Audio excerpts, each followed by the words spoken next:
दोस्तों, मेरा नाम है वैभव और स्वागत है आपका हमारी series iconic captains of India के एपिसोड 2 में। आज मैं जिस कप्तान की कहानी सुनाने वाला हूँ, उस कप्तान के बारे में ऐसा कहा जाता था कि वो बहुत एटीट्यूड वाला प्लेयर है, वो बहुत एरोगेंट है। ऐसा कहते थे कि वो अपने सीनियर्स की रिस्पेक्ट नहीं करता है, टॉस पे देर से जाता है। आपको मालूम है मैं किसके बारे में बात कर रहा हूँ? जरा भी आइडिया है?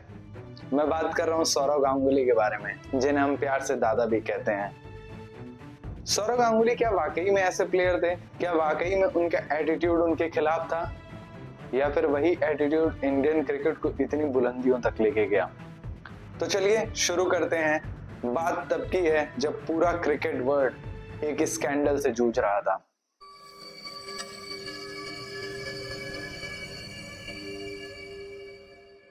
बात है सन 1999 और 2000 के बीच की, जब world famous match fixing scandal हुआ। उस स्कैंडल ने फैंस का दिल तोड़ दिया जब भारत के कप्तान मोहम्मद अजहरुद्दीन का नाम उसमें सामने आया। अब बीसीसीआई के सामने सबसे बड़ी चुनौती ये थी कि उन्हें एक लीडर चुनना था जो टीम को संभाल पाए। सचिन तेंदुलकर ने कुछ वक्त पहले ही कप्तानी करने को मना कर दिया था।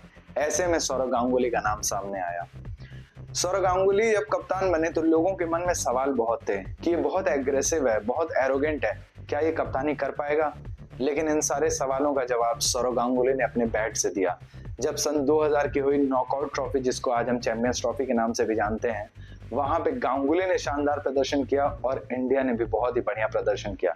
हालांकि इंडिया वो फाइनल हार गया, लेकिन गांगुली ने टोटल 4 मैचेस में 2 शतक मार दिए, एक साउथ अफ्रीका के खिलाफ और एक फाइनल में न्यूजीलैंड के खिलाफ। ये सारी चीजें करके गांगुली ने अपने कप्तानी को कुछ हद तक साबित कर दिया, लेकिन अभी अग्नि परीक्षा होनी बाकी थी, जब ऑस्ट्रेलिया को इंडिया आना था टेस्ट मैचेस खेलने के लिए।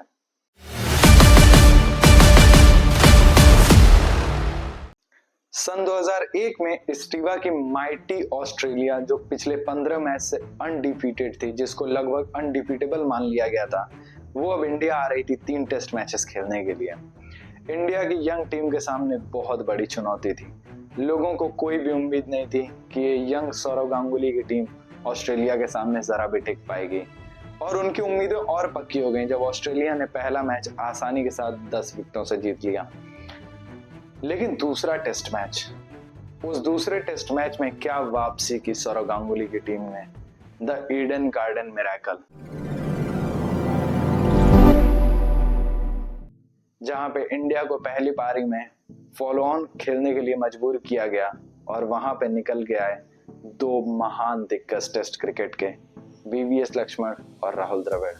वीवीएस लक्ष्मण ने 281 और राहुल द्रविड़ ने 180 रनों की मैराथन पारी खेली और एकदम जादुई तरीके से, अविश्वसनीय तरीके से ऑस्ट्रेलिया को हरा दिया। वो मैच सिर्फ एक जीत नहीं थी, वो जीत थी एक नए युग की, एक नए टीम इंडिया की। उस सीरीज में इंडिया ने ऑस्ट्रेलिया को 2-1 से हराया। कोई भी ऐसा नहीं सोचा था कि ऑस्ट्रेलिया हार जाएगी, लेकिन उस सीरीज के बाद से सबको अब विश्वास हो गया था कि ये टीम झुकने नहीं आई है, ये टीम लड़ने आई है और लड़के जीतने आई है। अब बारी थी नेटवेस्ट ट्रॉफी 2002 की, जहां पे इंडिया फाइनल तो बहुत ही आसानी से पहुंच गया था, लेकिन फाइनल जीतना बहुत ही मुश्किल लग रहा था। इंडिया को 50 ओवर में 325 रनों का लक्ष्य मिला था, जो कि लगभग असंभव लग रहा था। मैं ऐसा इसलिए कह रहा हूं क्योंकि इंडिया ने चेस करते हुए शुरुआत तो बहुत अच्छी दी थी, लगभग 100 रन बना दिए थे बिना विकेट खोए, लेकिन टॉप ऑर्डर उसके बाद कोलैप्स होता है और देखते ही देखते इंडिया का स्कोर 140-141 के आसपास 5 विकेट हो जाता है। उस समय बहुत ज्यादा बैट्समैन डेप्थ लेके लोग नहीं खेलते थे। क्रीज पे खेल रहे थे भारत के 2 युवा, युवराज सिंह और मोहम्मद कैफ। सौरव गांगुली अक्सर ही यंगस्टर्स को बैक करते थे, और उस मैच में पता चला कि आखिर वो ऐसा क्यों करते थे। उन दोनों ने मैच को जिताया और उसके बाद सौरव गांगुली की बहुत प्रशंसा हुई। उस मैच में ही आया वो आइकॉनिक टी-शर्ट उतार के फेंकने वाला सेलिब्रेशन।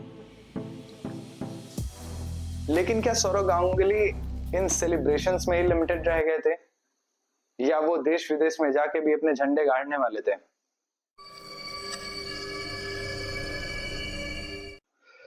सन 2003 और 2004 में इंडिया ने पाकिस्तान का दौरा किया। उस समय पाकिस्तान की टीम बहुत मजबूत टीम थी।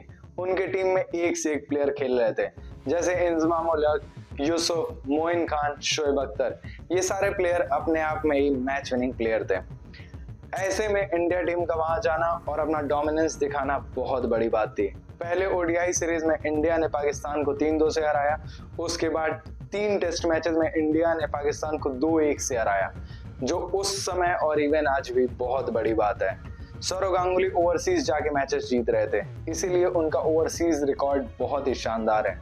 28 ओवरसीज टेस्ट मैचेस में उन्होंने 11 में इंडिया को जीत दिलाई है।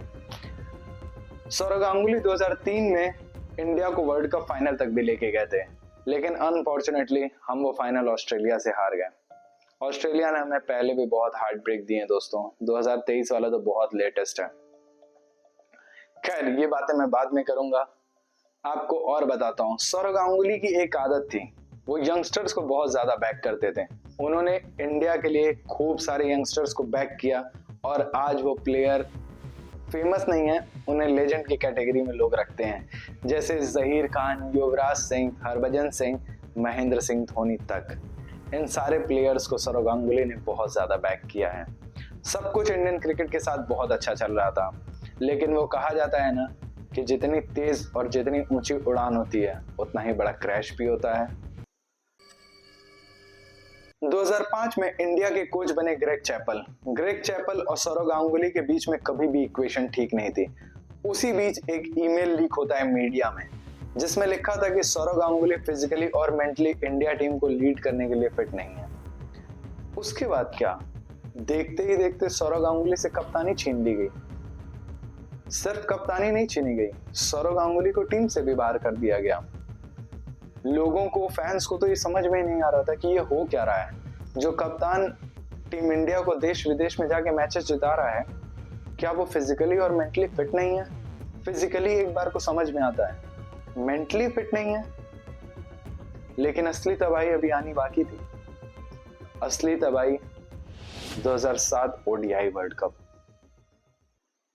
बांग्लादेश ने 2007 वर्ल्ड कप में इंडिया को ग्रुप स्टेज में हरा दिया, जिसकी वजह से इंडिया आगे के लिए क्वालिफाई नहीं कर पाया और ग्रुप स्टेज से ही बाहर हो गया। फैंस लोग बहुत ज्यादा परेशान थे, बहुत ज्यादा गुस्से में थे। हर जगह आंदोलन हुए, बहुत ज्यादा आक्रोश था जनता के अंदर, प्लेयर्स के पुतले जले। लेकिन इन सब के बीच सबको ये समझ में आ गया था कि जो टीम सौरव गांगुली ने बनाई थी वो टीम अब बिखर चुकी थी। ग्रेग चैपल तो चला गया, पीछे छोड़ गया एक टूटी हुई टीम। लेकिन इस पूरे इंसिडेंट से एक चीज समझ में आई प्लेयरों को कि अगर हमें जीतना है तो सबसे पहले हमें एक दूसरे के ऊपर भरोसा करना पड़ेगा। दोस्तों, सौरव गांगुली ने सिर्फ 5 साल भारत की कप्तानी की, लेकिन उन 5 सालों में उन्होंने इंडिया टीम के फाउंडेशन को बदल के रख दिया। उनके अंदर कोई एटीट्यूड नहीं था, जिसे लोग एरोगेंस कहते थे ना, वो एक गुरूर था। गुरूर एक भारतीय कप्तान का, जिसे अपनी टीम पे बहुत भरोसा था, जिसने दिखाया कि इंडिया टीम सिर्फ पार्टिसिपेट करने नहीं आई है, हम डोमिनेट करने आए हैं और देश हो या विदेश हम डोमिनेट करेंगे। 2011 वर्ल्ड कप विनिंग टीम की नींव भी सौरव गांगुली ने ही रखी थी, इसीलिए उन्हें कहा जाता है the man who changed the Indian cricket forever. दुनिया के लिए वो होंगे एरोगेंट, एटीट्यूड वाले अकड़ू इंसान, लेकिन मेरे और आपके लिए वो सिर्फ हमारे प्यारे दादा हैं, जिन्होंने अपनी लेगेसी सिर्फ 5 साल में इतनी बड़ी बना दी कि उनके कंट्रीब्यूशन को हम हमेशा याद करते हैं और हमें करना भी चाहिए। Thank you so much Sourav Ganguly, thank you so much दादा।